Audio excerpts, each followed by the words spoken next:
그냥 맨 앞에 선생님이랑 해야 되는 첫 번째 챕터가 6페이지에 있는 힘이고요. 이 책은 보시면 다른 책이랑 다르게 상이라고 써져 있으니까 못 들겠니? 하도 있겠지. 물리를 한꺼번에 다 묶으려고 했더니 책의 두께가 2배가 돼요. 들고 다니기 힘들 것 같아서 상과 하로 나눠서요. 이 상은 기말고사 끝날 때까지 역학만 들어있습니다. 그리고 하가 전기하고 파동, 연력학이 들어있는 부분으로 되어 있어요. 물리가 조금 내용이 많습니다. 자, 그래서 이렇게 2번으로 나누어서 진도를 나갈 겁니다. 그 중에서 첫 번째 해야 되는 역학에서 가장 중요한 건 당연히 물리에서 힘입니다. 그 힘이라는 건 중학교 1학년 때 배우고 나서는 그 다음에 고등학교 1, 2학년 때는 거의 나오지 않고요. 일반 물리에서 나오는 파트인데 여러분들이 자소서를 쓸 때는 힘 분석이 안 된 상태로 물리는 얘기할 수가 없거든요.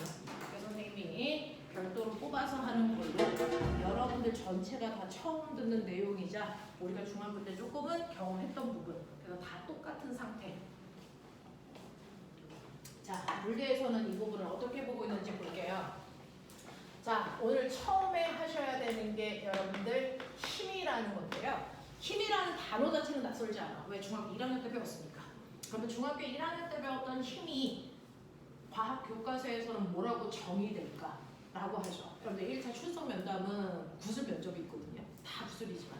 그 중에서 1차에서 보는 건 중학교 때 배웠던 과학적 용어의 정의를 얘기하는 거거든. 정의. 중학교 1학년 때 힘 배웠어. 눈에 보이지 않지만 힘이라는 건 과학적으로 인정한다. 왜? 힘에 의해서 나타나는 현상이 객관적이라서 인정하는 거죠. 그럼 힘이 뭔데요? 말해봐. 여러분들이 알고 있는 힘이라는 거 뭘까요? 힘은? 누구의? 그렇죠. 힘이라는 건 반드시 어떤 대상 물체의 모양이나 또는 뭘 변화시키니? 모양. 힘을 받으면 반드시 어떤 물체는 모양 또는 그거를 합쳐서 뭐라 그러는데? 빠방을 뭐라 그러는데? 운동. 상태라는 단어가 중학교 1학년 교과서에 있거든요. 자, 힘을 주면 물체의 모양 또는 운동 상태를 변화시키는 능력이다. 자, 힘이라는 건 눈에 보이지 않지만 힘을 받은 물체에 반드시 모양이나 운동 상태를 변화시키기 때문에 힘을 받았는지 안 받았는지 구별할 수 있다 라는 얘기죠. 그 중에서 운동 상태라고 하는 건 뭘 얘기하는 거니? 운동 상태를 변화시킨다며. 그럼 운동 상태가 뭔데? 빠르기와 방향. 그래서 우리 맨날 빠방이라고 하는 걸 줄여서 운동 상태 이렇게 얘기하잖아요. 물체의 모양이나 운동 상태를 변화시킬 수 있는 유일한 능력, 이거 힘이야. 되겠어? 자, 그럼 꼬맹아, 나 힘 주고 있죠? 자, 이 변한 거 있어 없어? 아무것도 없어요. 모양도 안 바뀌고 운동 상태도 안 바뀌죠. 그러면 우리는 과학적으로 이 물체는 지금 힘을 받고 있다, 안 받고 있다? 안 받고 있다, 이렇게 표현합니다. 됐죠? 자, 물체가 힘을 받았는지 안 받았는지는 물체가 변한 게 있는지 없는지를 봐라. 변한 게 있어야만 물체는 힘을 받았다라고 한다. 변한 게 없으면 물체는 힘을 안 받았다라고 한다. 됐어? 그중 아무거나 변하면 안 되죠. 뭐하고 뭐? 모양 또는 운동 상태 중에서 뭔가가 바뀌었는지를 보란 얘기야. 됐어? 그 중에서요. 힘을 받았으면 반드시 모양이 바뀌어야 돼. 자, 모양이 바뀌는 걸 멋진 말로 변화된다, 형태를 변형됐어요. 우리 이렇게 표현해요. 모양이 바뀌는 걸 변형시켰다 이렇게 표현합니다. 예를 들어서 두부에다 힘주면 두부가 뭐하니? 두부에다 힘주면 두부가 뭐하니? 네, 부서져요. 그러면 두부의 모양이 바뀌었으니까 두부는 뭘 받은 거야? 힘 받은 거야. 이렇게 얘기하는 거죠. 되겠어? 두부가 많이 찌그러지면 힘 많이 줬네. 됐죠? 조금 찌그러지면 힘 조금 받았네. 안 찌그러지면 힘 안 받았네. 너무나도 됐어? 객관적인 표현이거든요. 그래서 이렇게 힘이라는 걸 받으면 반드시 물체의 모양이 바뀔 수 있는데 그걸 변형됐다라고 한다. 그 중에서요. 힘을 받았을 때 모양이 바뀌는 건 두부뿐만 아니라 유리가 깨지는 것도 힘 받아서 그래요. 그래서 고무줄이 늘어나는 것도 힘 받아서 그렇고요. 용수철이 늘어나는 것도 변형됐다라고 표현하거든요. 됐니? 자, 이렇게 고무줄이나 용수철이 늘어나는 것도 힘을 받아서 그런데 그 중에서 대표적으로 꼽으면 용수철이에요. 용수철은 다른 물질하고는 다르게 좀 특이하죠. 용수철은 힘을 받았을 때 늘어나는 정도와 힘을 받은 정도가 정확하게 뭐하니? 비례합니다. 그래서 용수철의 늘어난 길이 이거를 우리는 보편적으로 X라고 쓰는데요. 용수철의 늘어난 길이와 용수철이 외부로부터 받은 힘의 크기가 정확하게 비례하는 관계를 갖습니다. 이걸 그래프로 그리면 용수철이 받은 힘을 우리가 탄성력이라고 하죠. 힘. 그 힘에 의해서 늘어난 길이 이게 정확하게 비례하는 관계를 가지고 있는 게 용수철이야. 그래서 A라고 하는 용수철한테 힘을 줬더니 얘는 10N의 힘을 줬을 때 얘는 2cm 늘어나. 근데 그 용수철한테요. 내가 어떤 물체를 매달았더니 6cm 늘어나. 그럼 그 물체는 몇 뉴턴짜리 물체일까? 몇 뉴턴? 30뉴턴. 왜? 늘어난 길이가 2cm에 비해서 몇 배 커졌어요? 3배 커졌죠. 그럼 그 용수철에 작용한 힘도 몇 배 커진다? 3배 커졌을 거야. 왜? 정확하게 비례관계가 있으니까. 그래서 그 물체의 무게가 30뉴턴이야 라는 걸 측정할 수 있잖아요. 그래서 이렇게 용수철은요. 정확하게 늘어난 길이와 작용한 힘의 크기가 비례하기 때문에 늘어난 길이를 보면 그 물체의 무게를 측정할 수 있죠.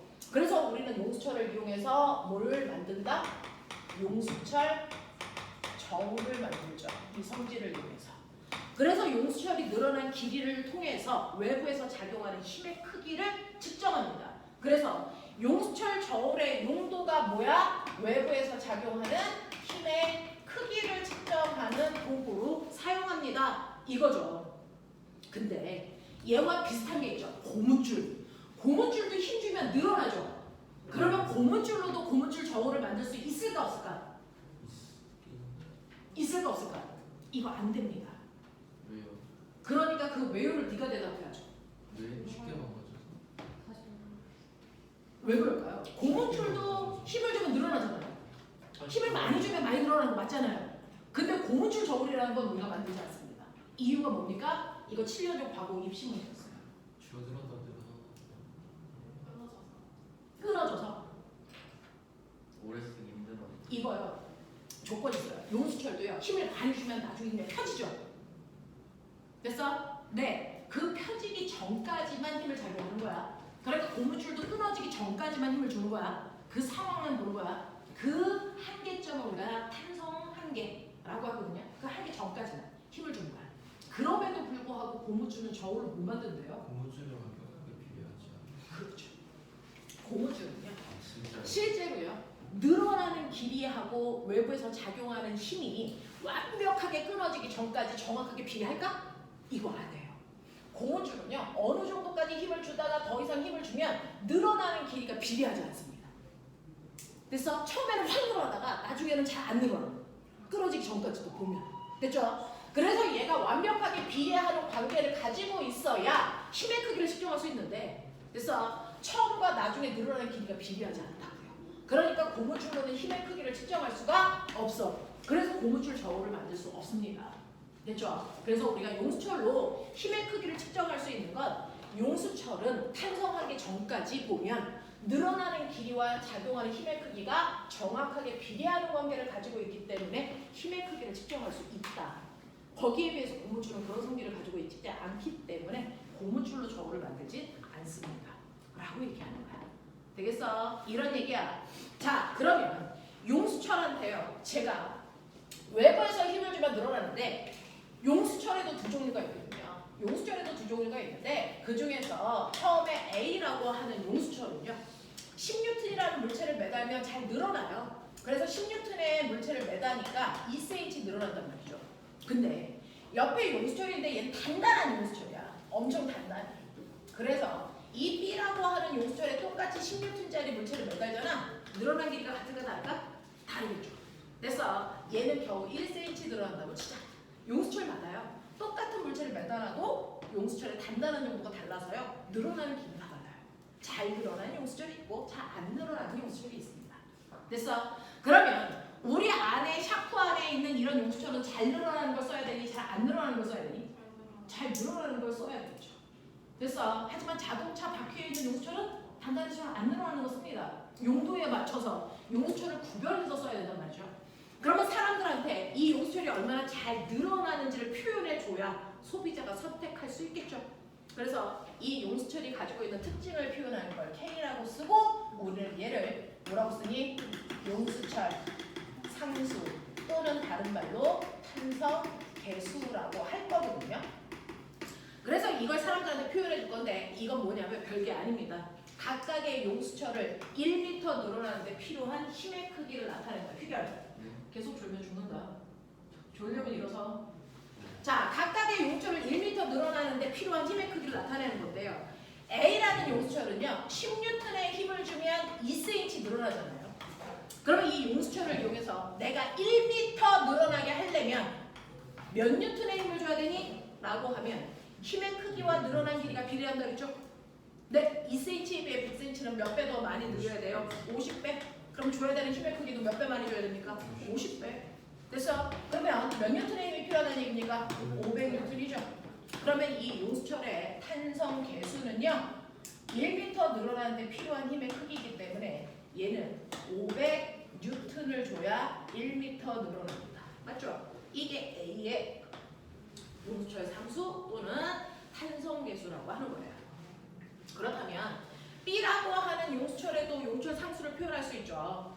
B라고 하는 용수철은요. 여러분들이 보시는 것처럼 똑같이 10N의 힘을 주면 1cm밖에 안 늘어나.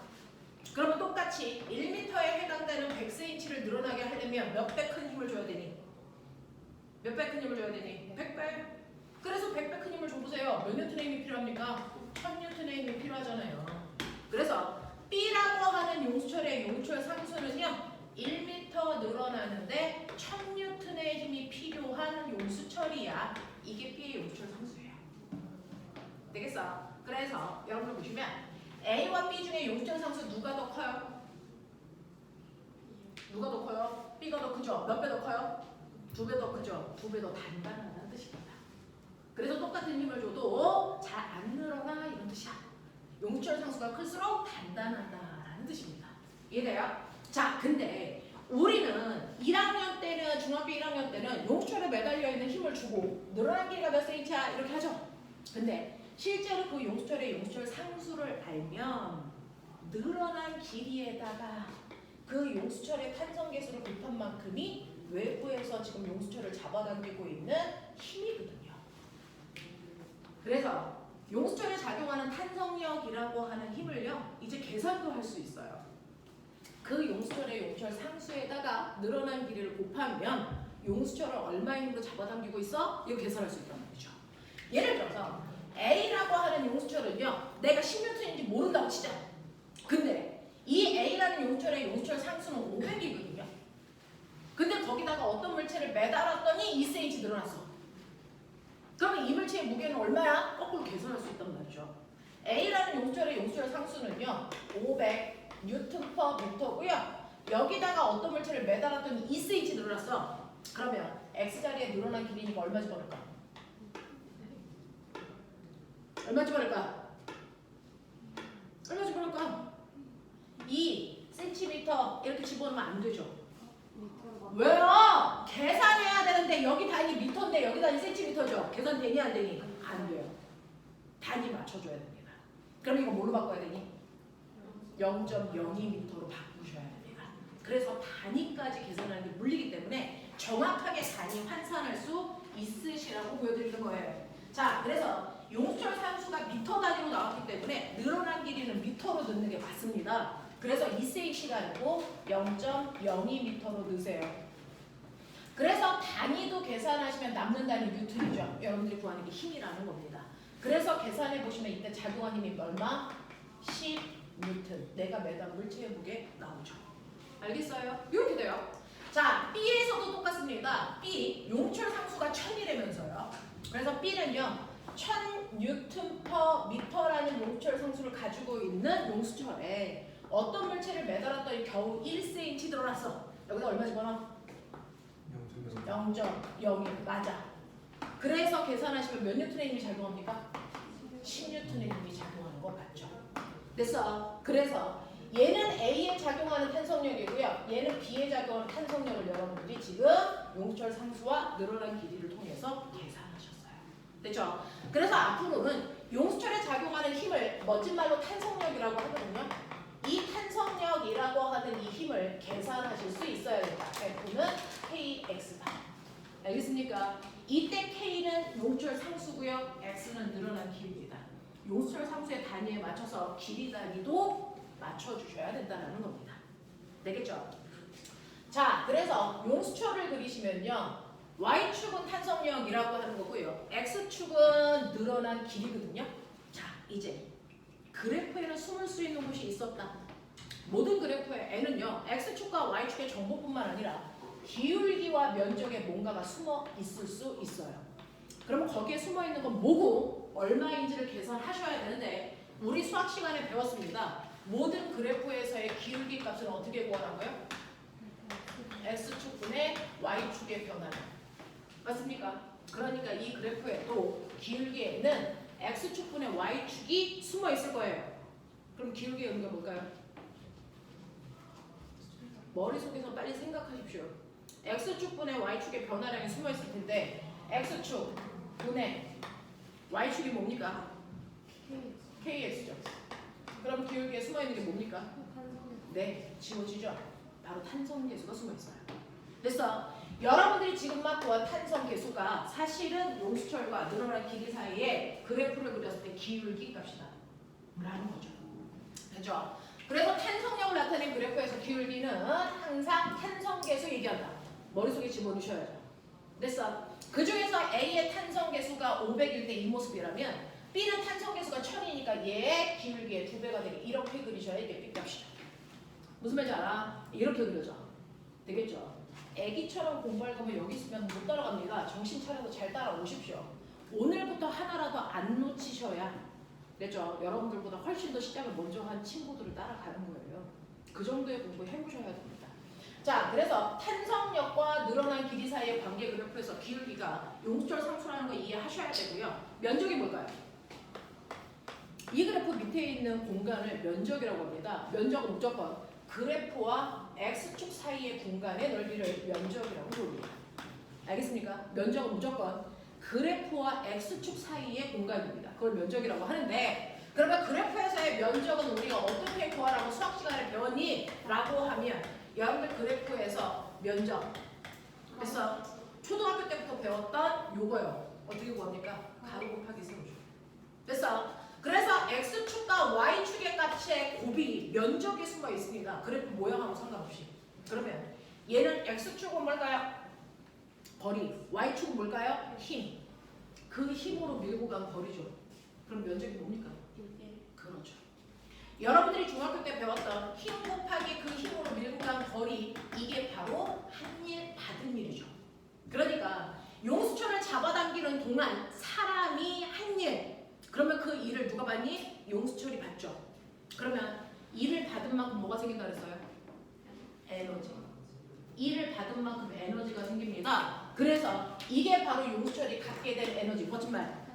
네, 이게 바로 탄성 에너지가 되는 거죠.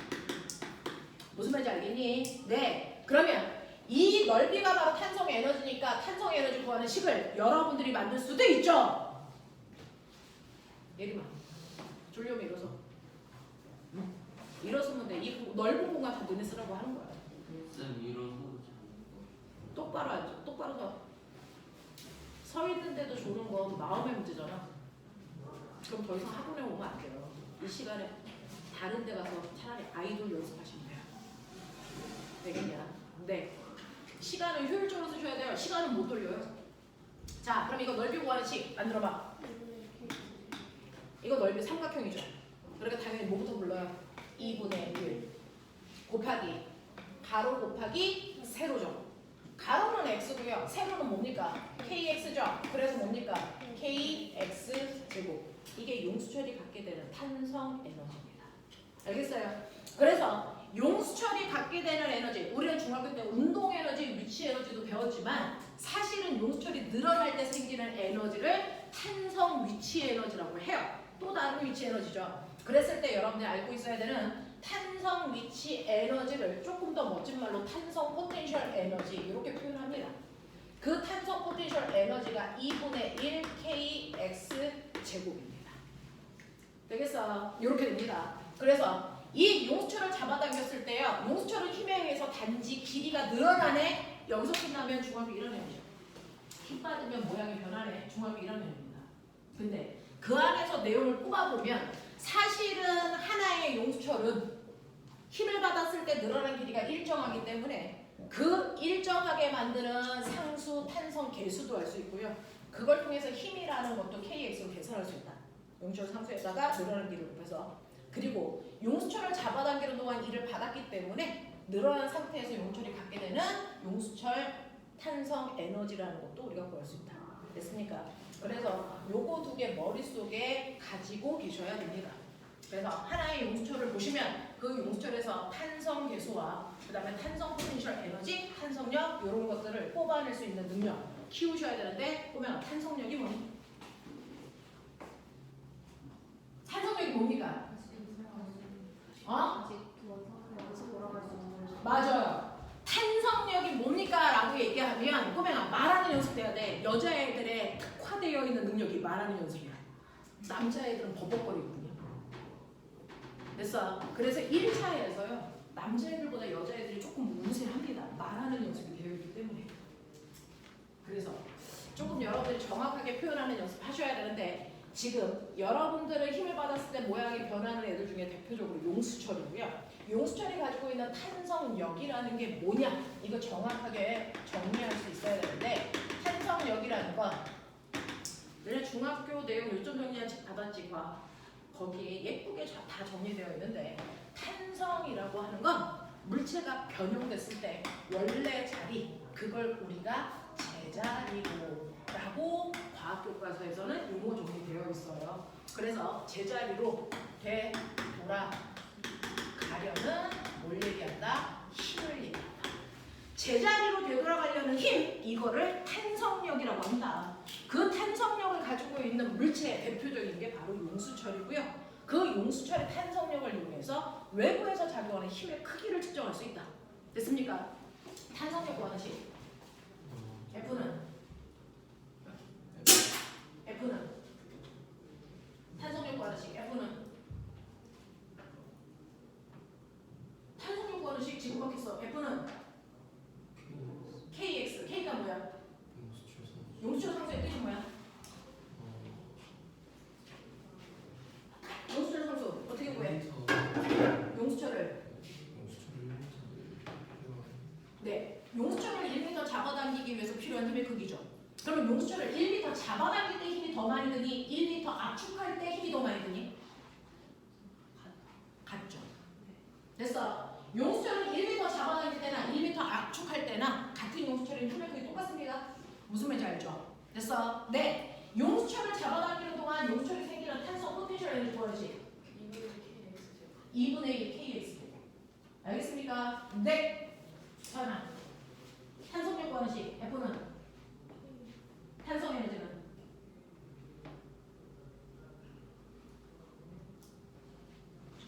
2분의 1 kx. 맞아요? 하겠어요? 네. 이렇게 되는 겁니다. 그래서 꼬맹아 공부 집에 가서 할 시간 없거든요. 지금 다 외우셔야 돼요. 네. 용수철 상수는요. 어떤 용수철이든 상관없이 그 용수철을 1m 늘어나는데 필요한 힘의 크기로. 됐어. 그 용수철을 1m 잡아당기기 위해서 필요한 힘의 크기를 용수철 상수라고 한다. 알겠니? 이렇게 돼요. 자, 그 중에서 예쁘다 질문도 하고 안 자기만 하면 돼. 그러면 선생님하고요 밤늦게까지라도 보충해서 머릿속에 집어넣는 걸 할게요. 자, 꼬맹아 용수철에 작용하는 힘을 뭐라 그런다고? 탄성력. 용수철에 작용하는 힘을 탄성력이라고 해. 탄성력 F. 자, 그 다음에 늘어난 길이 X. 무슨 관계? 그려 빨리. 비례관계. 손이 자꾸 움직여야죠. 그래야 잠이 안 오겠죠. 자, 비례관계. 그랬을 때 이 그래프의 기울기가 뭐야? 네, 그 K를 멋진 말로 뭐라 그런다고? 탄성계수 또는 용수철 상수. 됐죠? 진도 빨리 나갈 필요 없어요. 알고 가면 되죠. 그 밑에 있는 면적 탄성 에너지 어떻게 구해? 2분의 1 K X 제곱 맞아? 자 여기 용수철 있어. 용수철이 이렇게 있는데요. 이 용수철의 용철 상수가 K래요. 내가 얘를 잡아당겨서요. 여기까지 늘어뜨렸대요. 늘어나게 했대요. X. 자, 이 물체에 매달려 있는 물체는 A, 질량은 M이에요. 됐죠? 원래는 여기까지 있어야 되는 용수철을 내가 잡아당겨서 X만큼 늘어나게 한 거죠. 자, 그랬을 때 A라고 하는 지점에서는 무슨 에너지 있니? 탄성. 에너지. 탄성 에너지. 탄성 에너지 있어요. 얼마만큼이요? 불러. 2분의 1 K X 제곱. 맞아? 그러면 이 위치에서 중력 포텐셜 에너지가 있니? 없죠. 여기를 기준면으로 잡을 거니까. 됐죠? 자, 그러면 저 A 위치에서 운동 에너지는 있니? 없죠. 멈춰 있으니까. 잡아당겨서 가만히 가지고 있어요. 운동 에너지도 없죠. 그럼 너네 기억나니?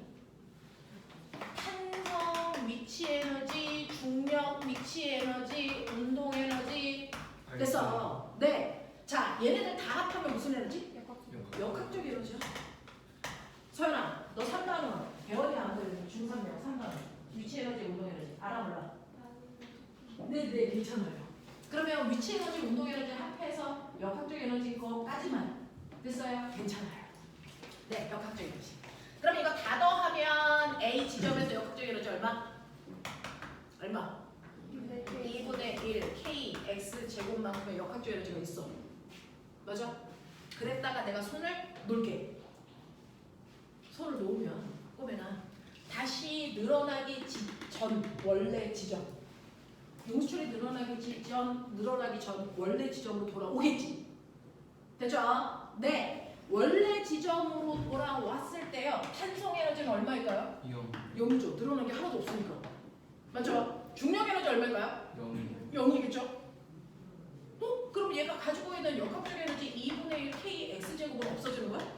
아니죠. 에너지는 보존돼야 되죠. 단지 형태만 달라져요. 모든 물체는요. 한 지점에서 에너지가 100이면 다른 지점으로 가도 에너지는 얼마다? 100이다. 단지 형태는 그게 위치 에너지가 운동 에너지로 바뀌든지 열 에너지로 바뀔 수는 있지만 총 에너지 값은 변할 수 있다 없다? 없어요. 그걸 우리는 에너지 보존 도시라고 합니다.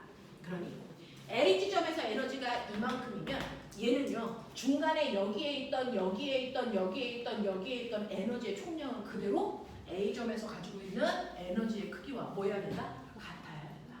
그러니 5점에 와도 에너지의 크기는 요만큼일 텐데 이 에너지가 탄성 에너지가 아니잖아요. 용수철이 원래대로 돌아왔으니까 그럼 다른 형태의 에너지로 전환됐다는 겁니다. 무슨 에너지로 전환됐을까요? 그렇죠. 끌려가면서 속력이 생기죠. 물체. 됐죠? 자, 움직이는 물체가 갖는 에너지, 무슨 에너지? 운동 에너지를 갖게 되는 거야. 그래서 자, 운동 에너지의 크기를 구하는 방법을 얘기해봐. 운동 에너지 구하는 식. 오, 서연아, 운동 에너지 구하는 방법. 처음이야? 아니요, 들어봤어? 2분의 1 곱하기 질량 곱하기 속력 제곱. 기억나요? 오케이. 그거를 문자로 바꿔서요. 2분의 1, 우리는 질량은 M, 속력은 V제곱이라는 그냥 기호로만 쓰는 건데 한국말로 하셔도 돼요. 됐죠? 네, 2분의 1 곱하기 MV제곱이라는 운동 에너지로 바뀐 거죠. 그러면 이때 이 크기와 이 크기가 어때야 되니? 같아야 되죠. 그러면 원래 지점 여기에 왔을 때 속력은 얼마니? 라고 물어봅니다. 원래 지점에 왔을 때 속력은 얼마입니까? 얘와 얘가 같아야 되니까 정리. 빨리 해. 문자 계산. 2분의 1 MV 제곱이 원래 가지고 있는 탄성 에너지 2분의 1 KX 제곱이랑 같아. 그 중에서 2분의 1 날려. 속력이 얼마냐고 물어봤으니까 V로 정리. 해 빨리. V로 정리.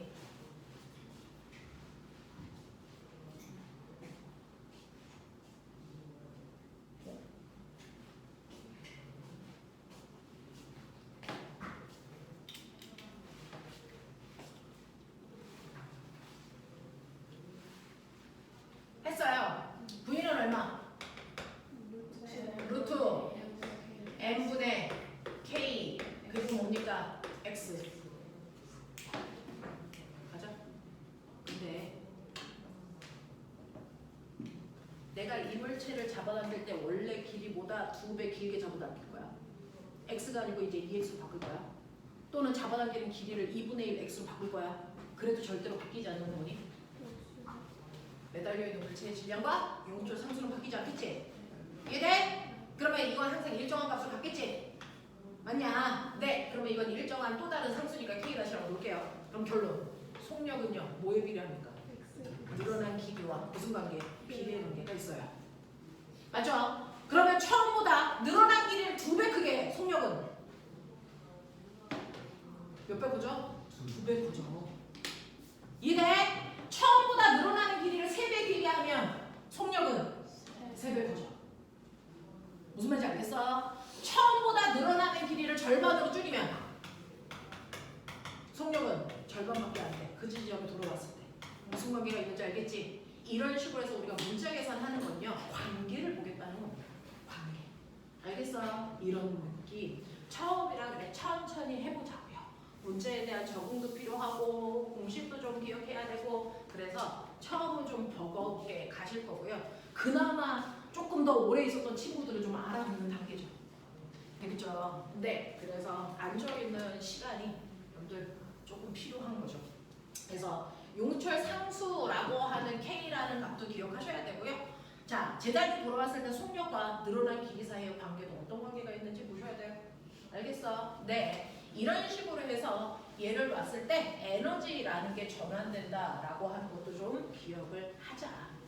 되겠어? 네. 탄성 포텐셜 에너지, 위치 에너지, 운동 에너지가 자 전체의 역학적 에너지인데 그게 어느 지점에 있어도 항상 보존되어야 되기 때문에 어떤 특정한 곳에서의 그래서 속력을 여러분들이 예측할 수 있으면 되는데요. 원래적으로 돌아오지 않고 나 중간으로 왔다고 치자. x만큼 잡아당겨서 역학적 에너지 이 상태야. 근데 손을 놓으니까 얘가 원래 지점으로 돌아올 수도 있지만 늘어나기 전 원래 지점을 마지막으로 평형점 이렇게 얘기하거든요. 평형점으로 돌아올 수도 있지만 얘를 손을 놨을 때 얘가 안으로 들어가고 있는 어떤 순간에 처음보다 늘어난 길이가 절반인 지점을 지나는 순간 처음에 x만큼 잡아당겼다가 손을 놓으니까요. 얘가 늘어난 길이를 정확하게 절반 지나가는 이 x 지점 여기서의 탄성 에너지와 운동 에너지의 비율이 몇 대 몇일까? 생각해보세요. 탄성 에너지와 운동 에너지의 비율 저건 수능입니다. 그죠? 과거는 안 가셔도 되는데 수능은 보셔야죠. 정확하게 잡아당겼던 길이의 절반만큼의 지점을 지나는 순간 탄성 에너지와 운동 에너지의 비율 몇 대 몇일까요? 생각.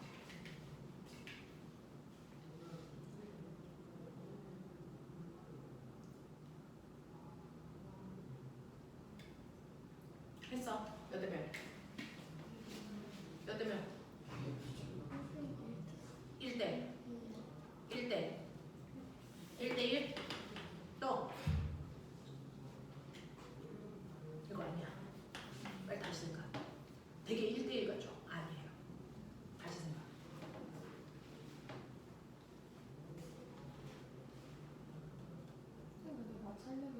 없어요. 역학적 에너지 보존되는 과정에서 해결 손으로 안 풀어. 너네 수업 시간에 제대로 못 따라오면 집에 전화할 거야. 금방 보내시면 된다고. 이제부터는 못 따라오면 더 이상 못 끌고 가요.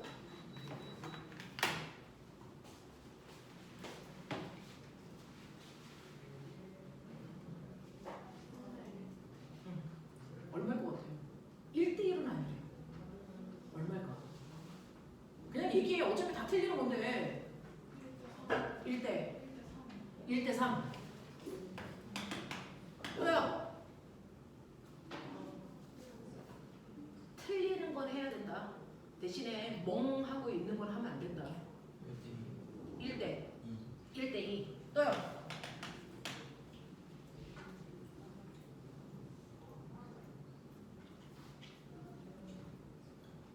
이거요. 두려워하지 말고 그냥 해보시면 돼요. A 지점에서의 역학적 에너지 이거죠. 근데 절반만큼인 위치를 지나는 x 지점도 한번 생각해 보세요. 그럼 답 나와요.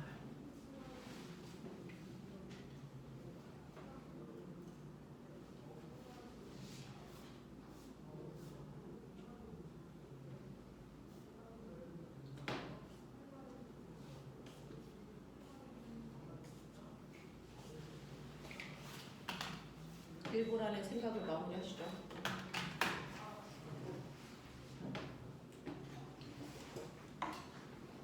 능력 얼마? 능력 1대3.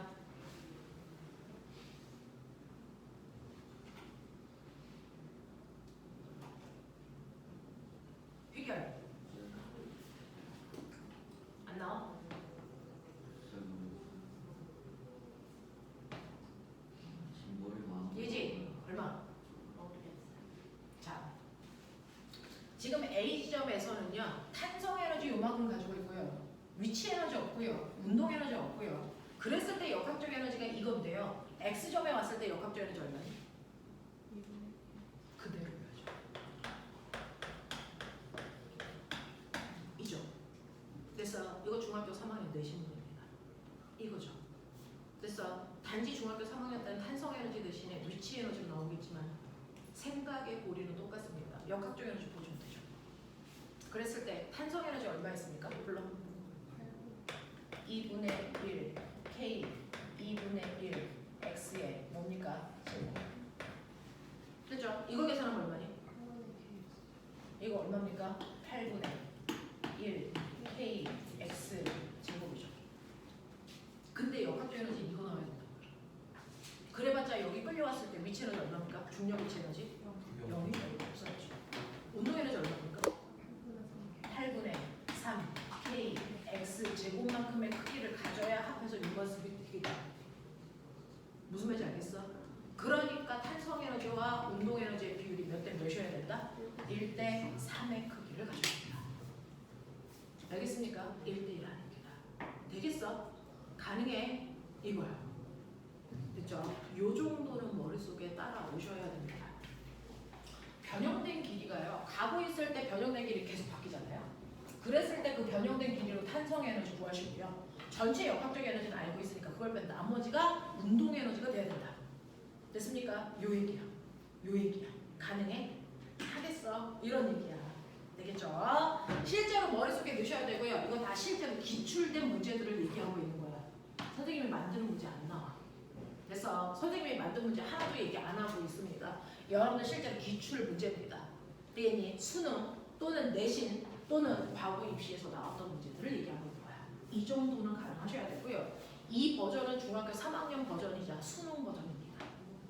되겠냐? 이 정도는 따라오셔야 됩니다. 자, 그래서 생각하는 방법들을 보여드리는 거야. 아, 역학적 에너지가 보존된다는 걸 이용해서 이렇게 생각할 수 있구나. 알겠습니까? 이런 거야. 자, 그래서 첫 번째요. 여러분들은 지금 저하고 뭐 하고 있냐면요. 힘이요. 눈에 보이지 않는 힘은 과학적으로 인정한다. 귀신은 인정 안 하죠. 뭔 차이야? 둘 다 눈에 안 보이는데. 변화가 보이는 거랑 변화가 과학적으로 인정하는 건요. 객관적으로 측정이 가능해야 됩니다. 그걸 과학에서 인정하는 거고요. 객관적으로 측정할 수 없는 것들을 인정할 수 없다라는 겁니다. 힘에 의해서 나타나는 효과는 객관적으로 측정 가능합니다. 근데 귀신에 의한 효과는 객관적으로 측정할 수가 없죠. 그래서 우리가 인정하지 않는 것뿐이죠. 나중에 과학기술이 발달해서 귀신에 의해서 나타나는 현상을 객관적으로 측정 가능하다면 귀신도 있어? 라고 얘기하겠죠. 지금은 안 되고요. 무슨 말인지 알겠어? 이런 얘기죠. 저는 귀신은 있다고 생각합니다. 객관적인 증거가 없어서 혹시 있어야 되지 않을까? 그런 생각을 하고 있죠. 자, 그러면 첫 번째 여러분들이요. 힘이라고 하는 건 객관적으로 측정 가능한 건데 도대체 뭘 이용해서 힘의 크기를 측정할 수 있어? 힘은 뭘 변화시켜요? 그 방향하고 빠르기. 방향, 빠르기, 또 방향, 빠르기랑 또 뭐라고 해? 아, 지금 운동 상태. 네, 운동 상태나 또는 모양을 변화시키는 능력이 힘이잖아요.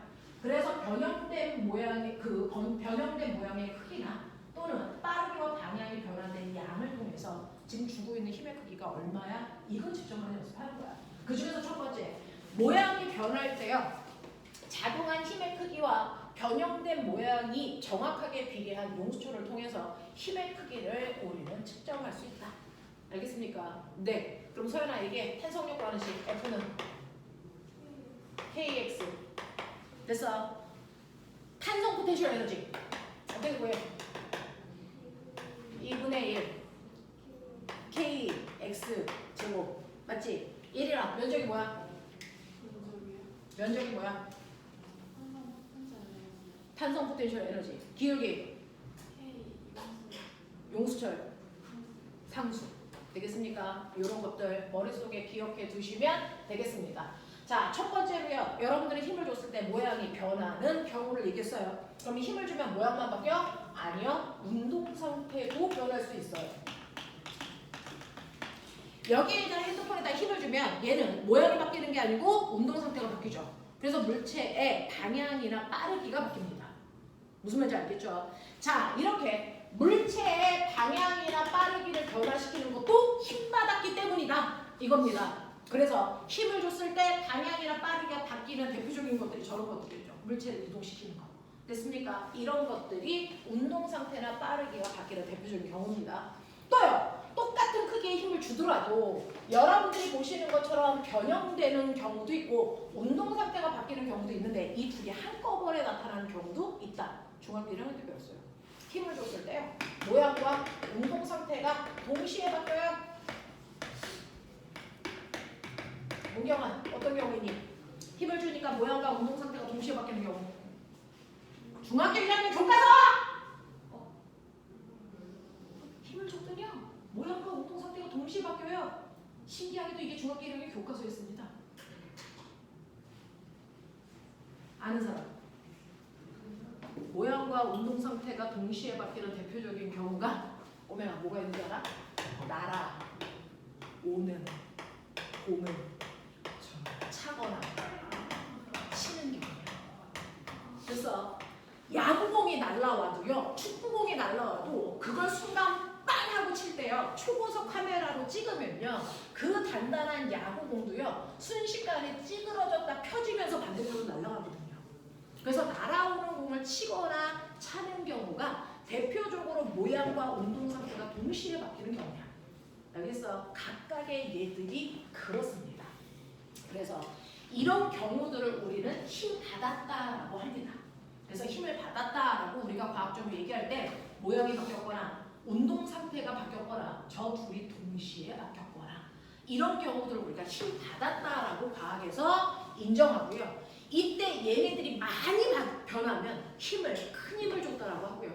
조금 변하면 작은 힘이 작용했네. 안 변하면 힘 안 줬네라고 평가하시면 되는 거예요. 그래서 힘이라는 건 뭔가를 변화시킬 수 있는 능력이다. 변해야 힘 받았다라고 한다. 알겠습니까? 네, 이렇게 얘기합니다. 그러니까 지금 선생님은 칠판에 힘 주고 있니 안 주고 있니? 주고 있어 안 주고 있어? 주고 있어 안 주고 있어? 안 주고 있었어요. 왜? 힘을 줄 때요. 내 손이 얼마나 떨리냐 이거 보는 게 아니고요. 힘을 받은 얘가 변한 게 있냐 없냐 보셔야 돼요. 그래서 얘가 변한 거 있어 없어? 없죠. 그럼 난 힘을 안 주는 겁니다.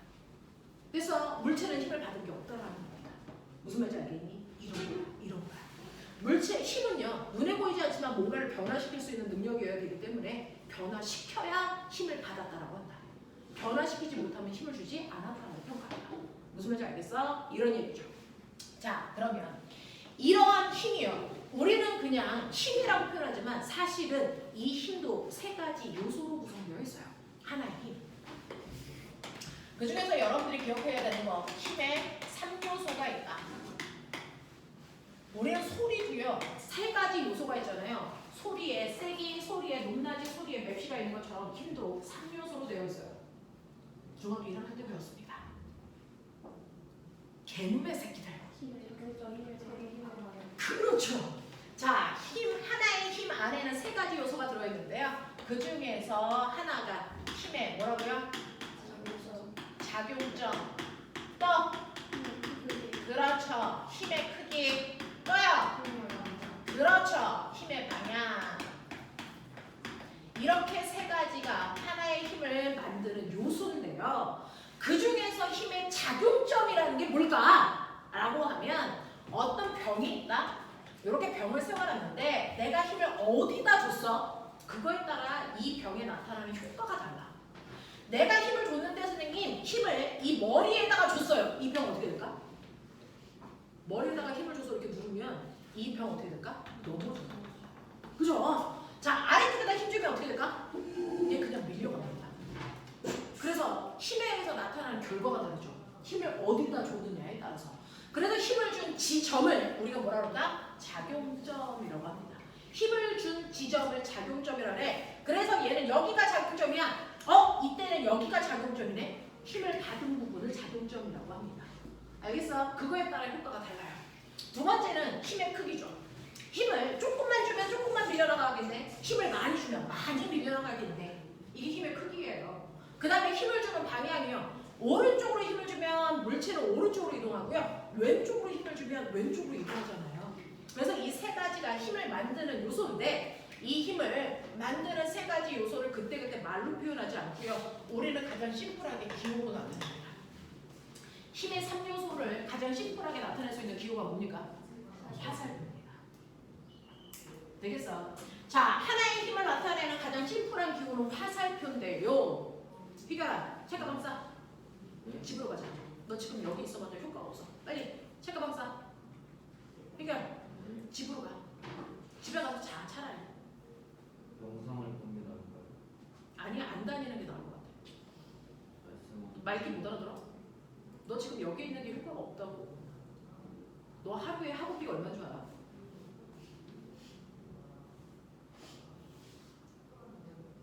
이제부터는 진도 나갈 거 다 나갔어. 입시를 목적으로 하고 있어야 집중도 되지. 너 영어 말하기 만점 받아봤자 과거에서 그거 인정이 안 해줘. 의미 없는 성적이야.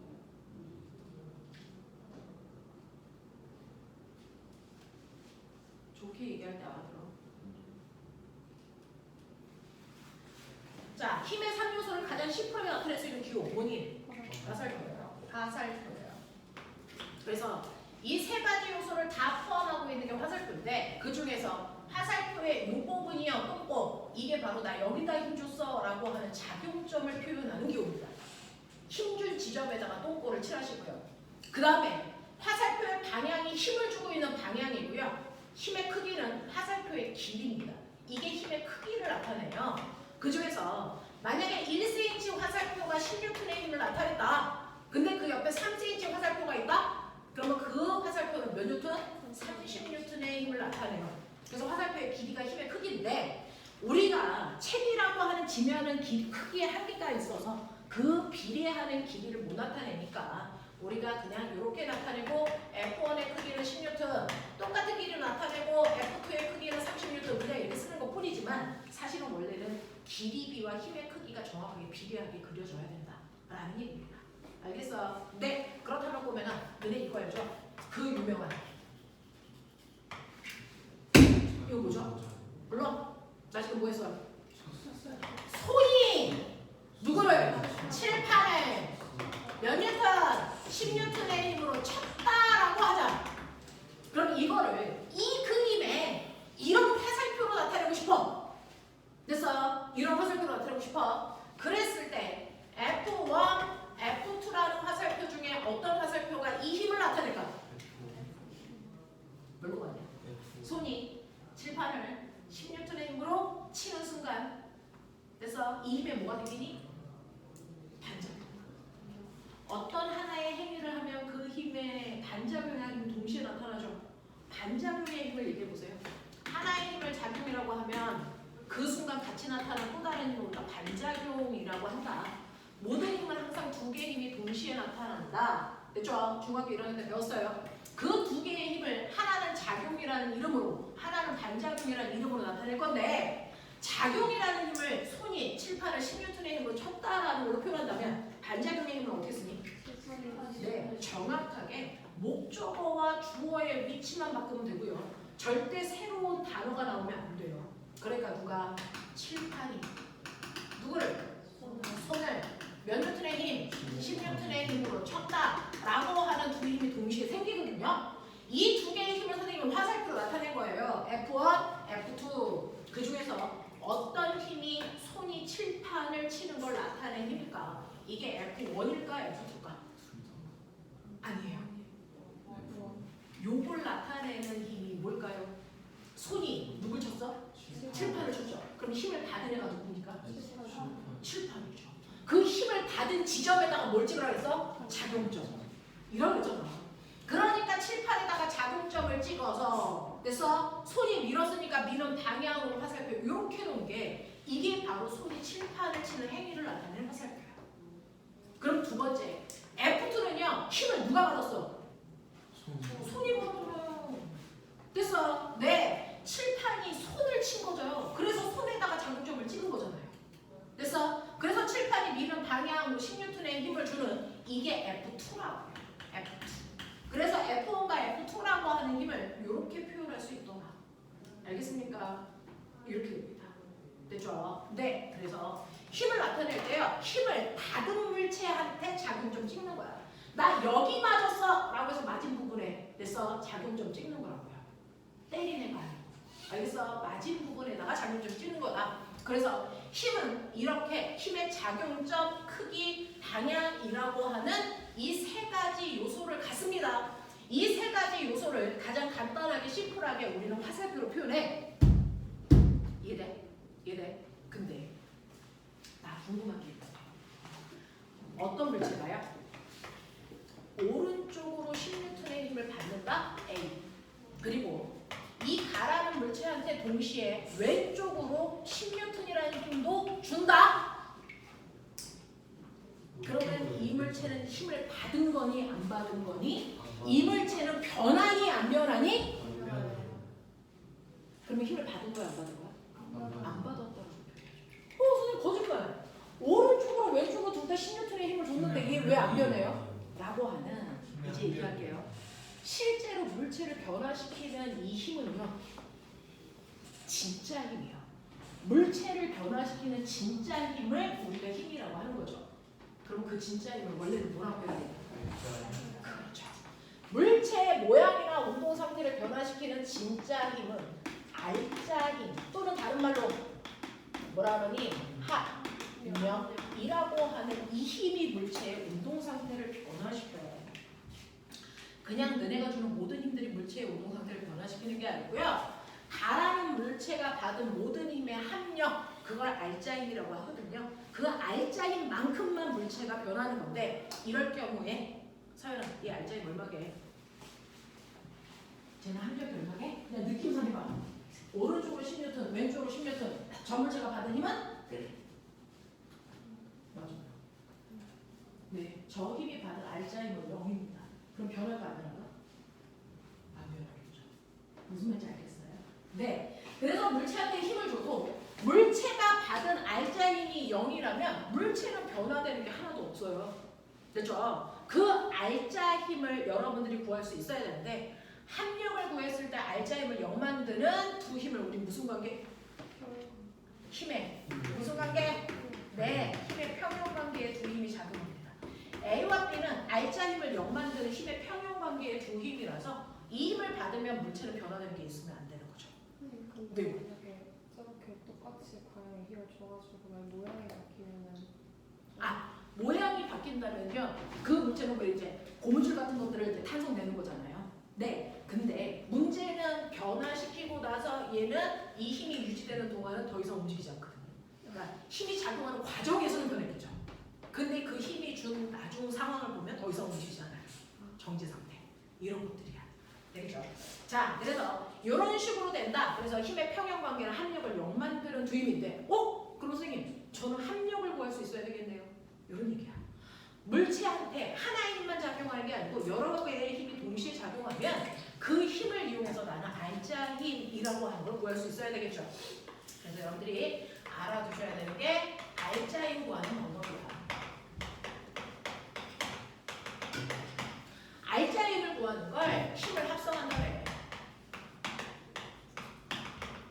자, 그냥 여러분들이 감각적으로 생각해 보시면 되는데 어떤 가라는 물체에 오른쪽으로 10N의 힘만 준다고 쳐봐. 그러면 얘는 변화가 어느 쪽 방향으로 생기겠냐?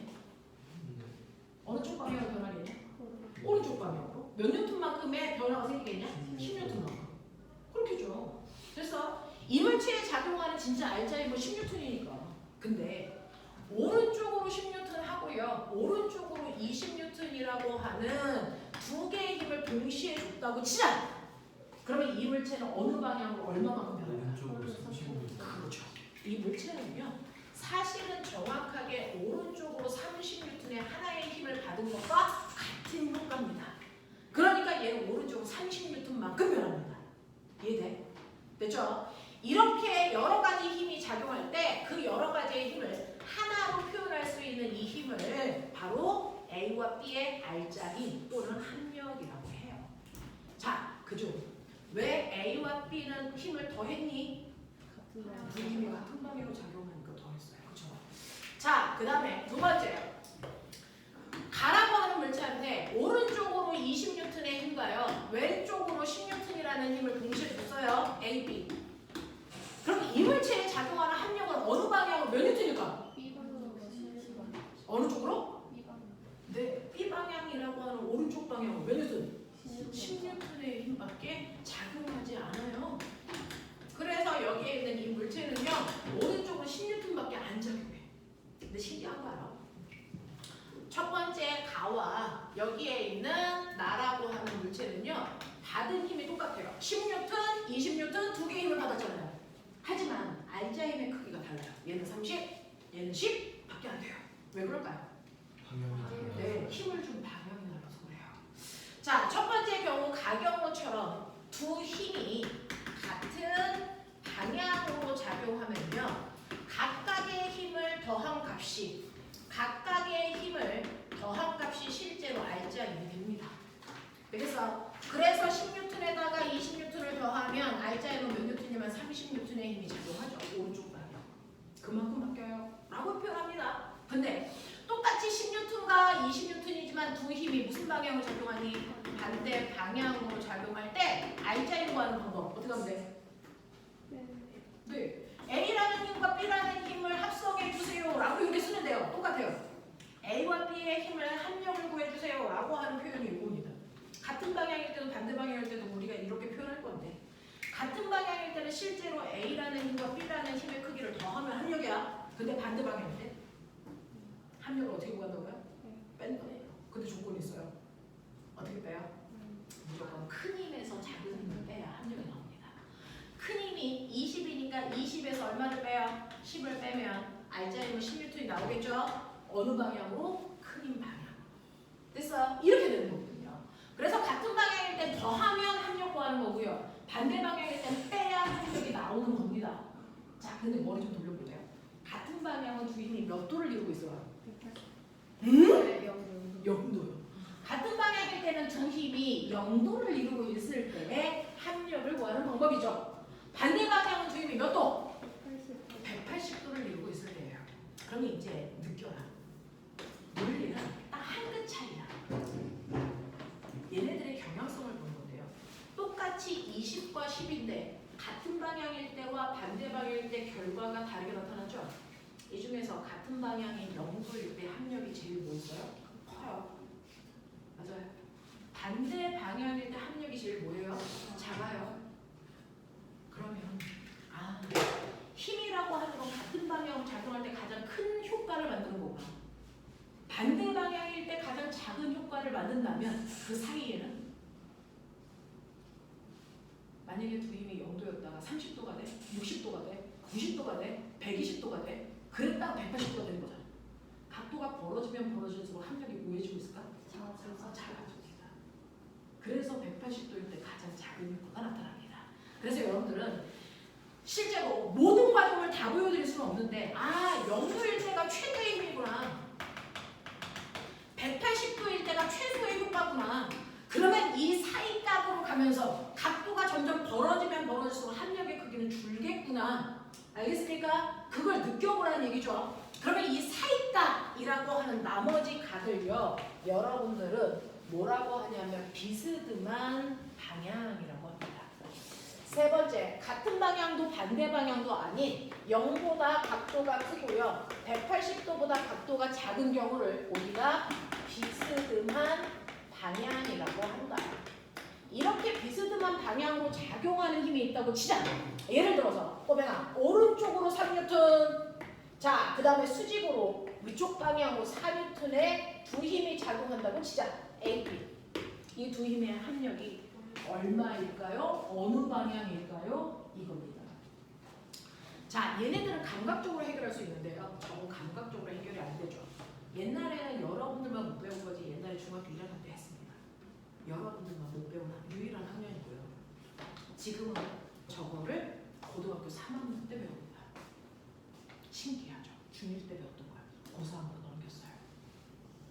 자, 이렇게요. 오른쪽으로 3뉴턴은 왼쪽으로 4뉴턴의 힘이 작용하는데 이 둘이 이루는 각도가 90도야. 자, 저 두 힘의 효과는 어느 방향으로 몇 뉴턴이 작용합니까?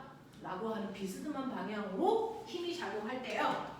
비스듬한 방향으로 작용하는 힘의 합력을 구하는 방법은 세 가지가 있는데 그 중에서 보편적으로 가장 많이 쓰는 방법입니다. 뭐냐면 두 힘을 이용해서 평행사변형을 그리세요. 두 힘을 이용해서 평행사변형을 그리세요. 그러니까 A 꼭지점에다가 B와 평행하게 이렇게 그리시고요. B 끝에다가 A와 평행한 선을 이렇게 그리시면 평행사변은 되겠죠? 그랬을 때 원래 두 힘의 작용점에서 대각선 방향으로 화살표를 그리시면 이 힘 방향이 바로 쟤네들의 R자인 방향입니다. 실제 합력 방향입니다. 그리고 이 화살표의 길이가 실제로 쟤네들의 합력의 크기입니다. 그럼 평행사변형이니까 이거 3뉴턴, 꼬맹아 여기 몇 뉴턴? 여기 몇 뉴턴? 4뉴턴이죠. 얘하고 얘가 평행하니까. 그리고 여기가 90도니까 여기도 몇 도입니까? 90도. 그럼 머리 있죠? 이게 뭡니까 꼬맹아?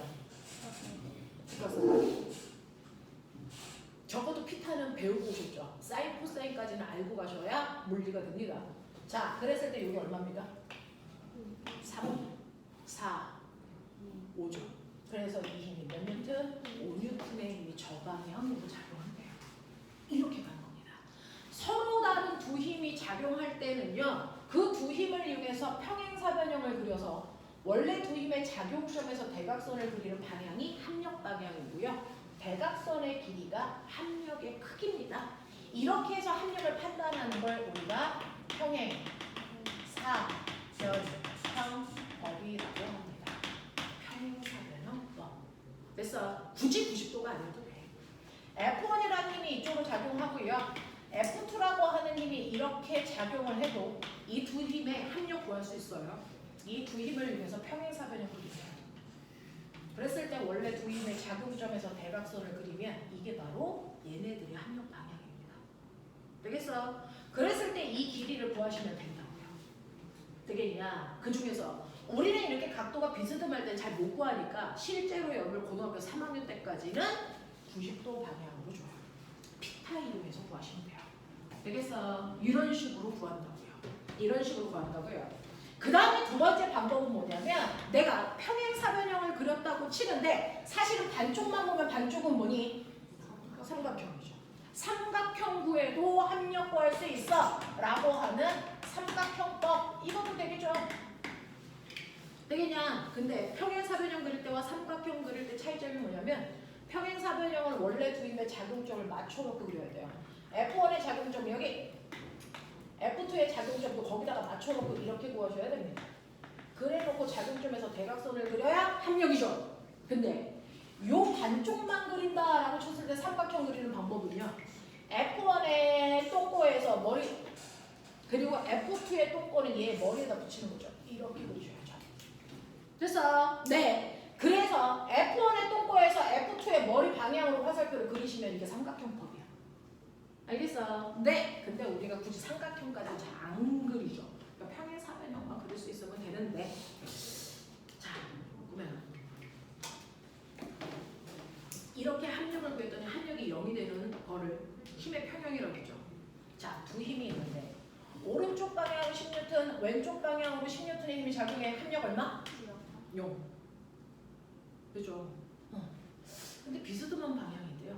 제가 합력을 구하려고 삼각형을 그렸는데 F1이 이고요. 그래서 F1 대괄에다가 F2의 작용점을 맞춰서 그리니까 이렇게 돼. 근데 힘이 두 개가 아니고 세 개야. 얘 작용점에다가 이 화살표 방향으로 F3를 맞추니까 딱 이렇게 돼.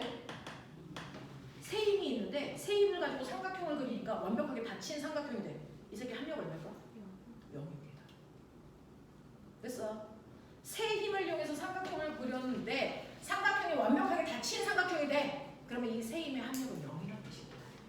알겠어요? 뭐 이런 느낌. 이런 느낌. 네, 이렇게 됩니다. 그래서 여러분들은요. 힘의 방향이 비스듬할 때는요. 됐죠? 합력을 구하는 방법이 이 두 가지. 나머지 세 번째는 올림이나 일반 물리에서 배우는 거니까 우리말은 안 하고 갈게요. 됐죠? 자, 이렇게 된다. 그래서 합력을 구할 수 있다. 합력을 구할 수 있다. 근데 비스듬한 방향으로 작용하는 힘은 무조건 이렇게 삼각형이나 평행사변을 그려야 돼요? 그럴 필요 없는 유일한 아이가 있어요. 그걸 우리는 특수각이라고 합니다.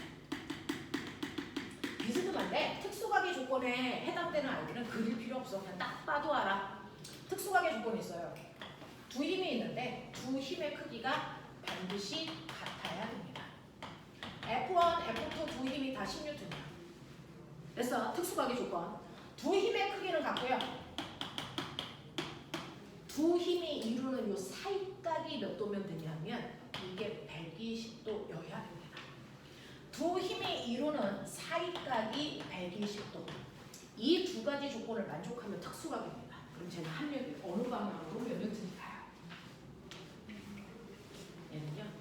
평행사변형을 그려서 대각선을 그리면 대각선은 반드시 두 힘의 정확하게 가운데 방향입니다. 왜? 내가 그려면 이게 뭘까요? 만입니다. 두 변의 길이가 같고 사이각이 120도일 때 평행사변형이라고 그린 얘는 사실 만입니다. 그래서 대각선이 정확하게 두 힘의 가운데 방향으로 작용하고요. 이 대각선의 길이가 얼마일까요? 마름모기 때문에 이 변의 길이와 같습니다. 그래서 이거 10N이에요. 이렇게 돼요. 그래서 특수각의 조건에 해당되는 아이는요. 두 힘의 정확하게 가운데 방향으로 한 변의 길이와 같은 크기의 힘이 작용합니다. 이해되겠어? 이해되겠어? 오케이. 자, 그러면 머리가 있다고 치고요. 요 방향, 요 방향, 요 방향. F1 10N, F2 10N, F3 20N. 요 각도 120도, 요 각도 120도입니다. 합력 구하세요. 합력 얼마?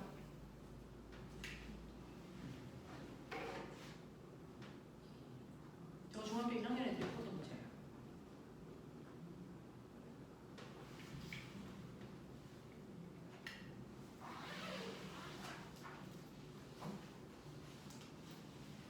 얼마나 같아요? 아래로 10. 아래로 10. 아래로 10. 자, 보세요. 요거 두 개가 특수각이죠. 정확하게 어느 방향? 가운데 방향. 그럼 화살표 해봐. 그쵸? 이렇게 줘. 됐어. 정확하게 가운데 방향 몇 뉴턴? 10뉴턴. 이 두 힘의 합력을 구하는 순간 두 힘은 없어지죠. 이 두 개의 효과가 얘한테 나타났으니까. 되겠습니까? 그럼 보면 이제 나머지 이 힘과 이 힘은 몇 도? 180도. 얘는 10N, 얘는 20N. 합력 얼마? 아래 방향으로 10N. 되겠습니까? 이렇게 구하는 겁니다. 이런 식으로. 되겠죠? 되겠죠? 자, 이런 식으로요. 여러분들이 실제로 물체의 모양이나 운동 상태를 변화시킬 수 있는 힘은요. 그냥 힘이 아니고 알짜 힘입니다. 이 알짜 힘을 구할 수 있어야 여러분들이 물체의 모양이나 운동 상태가 어느 방향으로 얼마만큼 바뀔지를 해결할 수 있다. 되겠습니까? 그래서 알짜 힘이 같은 방향일 때, 반대 방향일 때, 비스듬한 방향일 때 어떻게 구하는지 보여드렸어요. 대니 지금은 중학교 1학년 내용과 고등학교 3학년 내용 동시에 다 해드린 거예요. 무슨 말인지 알겠어? 네. 그래서 모근중학교에서 나온 시험 문제예요. 모근중학교에서 나온 시험 문제이자 그 다음에 중학교 1학년 하이탑에 하는 문제예요. 자, 이렇게 낭떠러지가 있어요. 낭떠러지에 이 물체를 반대편에 있는 두 사람이 들어 올릴 겁니다. 그래서 가라고 하는 10kg짜리 물체를요. A라는 사람이 이쪽 방향으로 잡아당깁니다. F1의 힘으로. B라는 사람이 이 방향으로 잡아당깁니다. F2의 힘으로. 됐어. 네, 이물체를 들 수 있는 최소한의 힘들을 줘서 당기고 있습니다. 그러면 이물체가 점점 올라가겠죠. 그러면 올라가면 올라갈수록 이물체를 당기기 위한 최소한의 힘은 더 커질까요? 작아질까요? 똑같을까요? 저물체를 들기 위해서 점점 큰 힘을 줘야 됩니까? 아니면 똑같은 힘을 계속 줘도 됩니까? 아니면 힘을 줄여도 됩니까? 생각.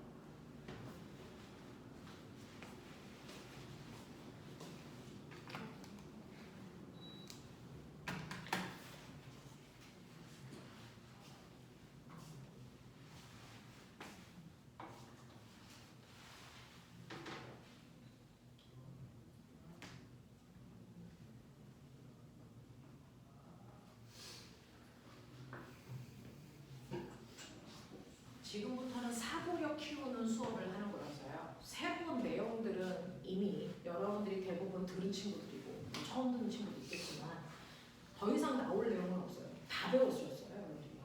그래서 중학교 내용부터 물투 내용까지 다 했거든요, 저한테.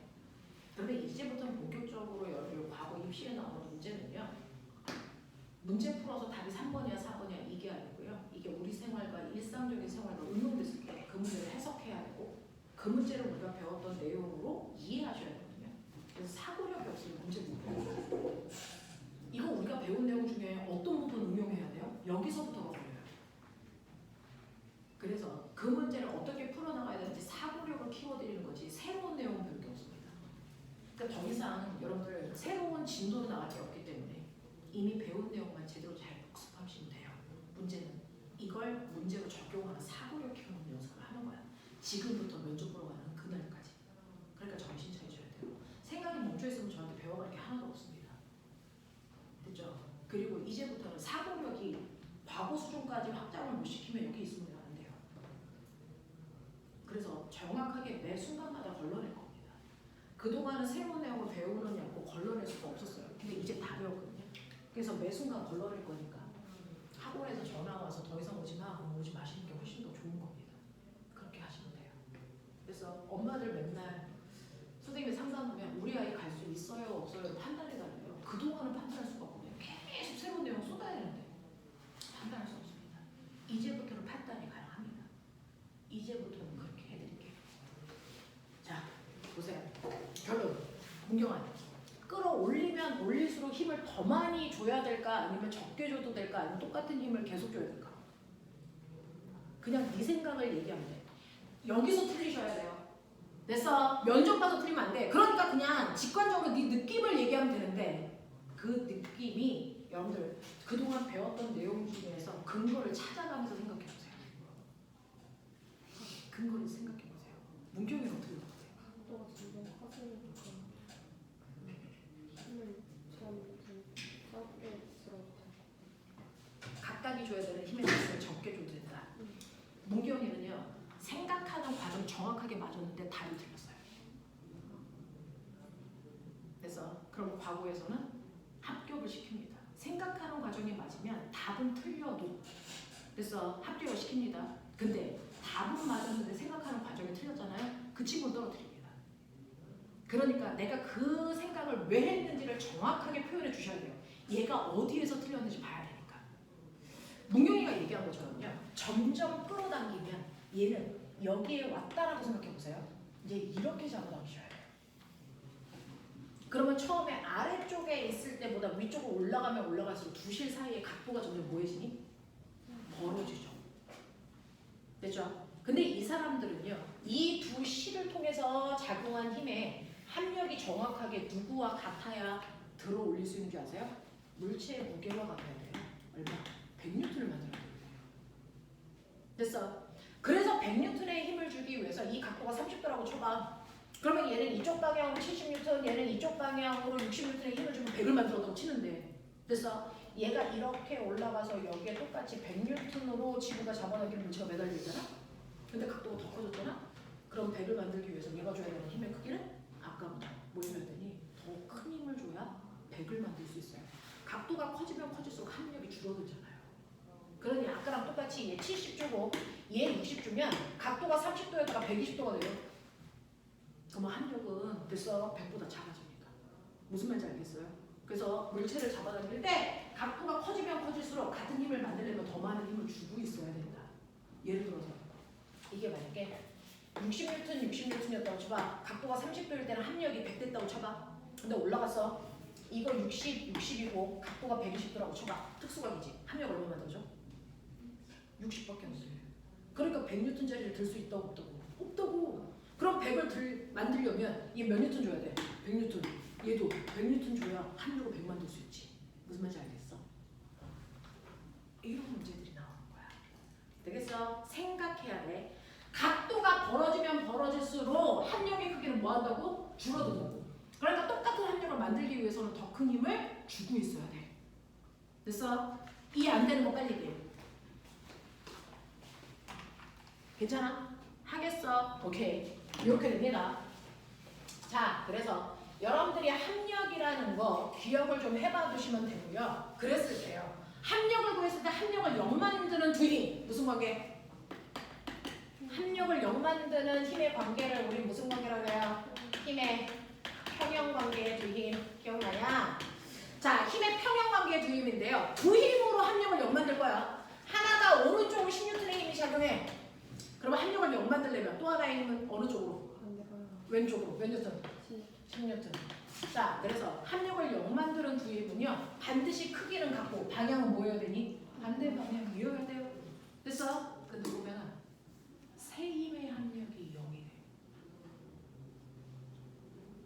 그럴 수 있어요. 이렇게 버스가 있는데 버스에 손잡이 있잖아. 원래 손잡이가 여기 이렇게 서 있다. 그래서 근데 사람이 이걸 잡아당길 건데 만약에 손잡이가 이렇게 되어 있을 때 이제부터 봐. 이 손잡이에 작용하는 힘 몇 개일까? 자, 손잡이가 가만히 있어. 이 손잡이의 합력이 얼마게? 얘는 변하는 게 있어 없어? 없죠. 합력이 얼마나 되냐? 0이라는 얘기야. 지금 이 상태가 합력이 0이야. 그럼 무슨 힘 받을까? 그쵸. 얘는 지구가 아래쪽으로 잡아당기는 중력이라는 힘을 받는다? 그럼 중력만 받으면 사실은 자유학해야 돼? 맞죠? 근데 왜 안 떨어져? 그쵸? 이 실이 떨어지지 않게 잡아당기는 뭐지 말? 장력. 실이 잡아당기는 힘을 장력이라고 하거든요. 그 장력이라는 힘이 작용하는데 장력의 크기가 중력의 크기와 어때? 같아. 그러니까 이 자리에 정지야. 맞죠? 이 상태였다? 사람 잡아당겨. 잡아당겨서요. 얘가요. 이렇게 기우뚱하게 여기 왔다 붙이자. 사람이 이쪽으로 잡아당겨. F라는 힘으로. 자, 잡아당겨서 여기서 정지시켰어. 자, 이때 얘한테 작용하는 힘 몇 개? 무슨 힘 작용하게? 불러. 위에 무슨 힘 몇 개? 불러. 장력. 이 실이 잡아당기는 힘 여전히 작용합니다. 이 방향으로 작용합니다. 또 사람이 잡아당기는 힘도 작용합니다. 또 맞아요. 지구니까 중력 작용합니다.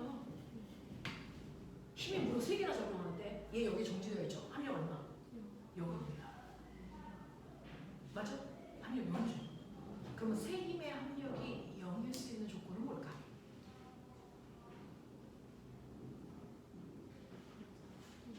자, 여기서부터 밥 먹고 하죠.